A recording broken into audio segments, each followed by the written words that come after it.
சர்வதேச அளவிலான ஜவுளி இயந்திரங்கள் உதிரி பாகங்கள் கண்காட்சி கோவையில் துவங்கியது.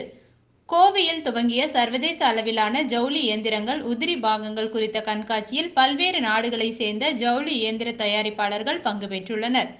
நாட்டில் ஜவுளி என்பது மிக முக்கியமான ஒன்றாக உள்ளது. அத்தகைய ஜவுளி ஆலைகள் ஒவ்வொரு வருடமும் ஆண்டு மொத்த விற்பனையில் 3% வரை உதிரி பாகங்கள் வாங்குவதற்கும் 4 முதல் 6% வரை ஜவுளி இயந்திரங்களை புதுப்பிக்க செலவினம் செய்து வருகின்றனர். அத்தகைய ஜவுளி தொழில்துறையினருக்கு பயன்பெறும் வகையில் உள்நாட்டிலேயே குறைந்த விலையில் இயந்திரங்களையும் உதிரி பாகங்களையும் உற்பத்தி செய்வோரை ஊக்குவிக்கும் விதமாகவும், ஜவுளி தொழில்துறையினருக்கு ஒரே கூரையின் கீழ் அனைத்தும் கிடைக்கும் விதமாக தென்னிந்திய பஞ்சாலைகள் சங்கத்தின் சார்பாக கோவை கொடிசியா வளாகத்தில் சர்வதேச அளவிலான கண்காட்சி இன்று துவங்கியது.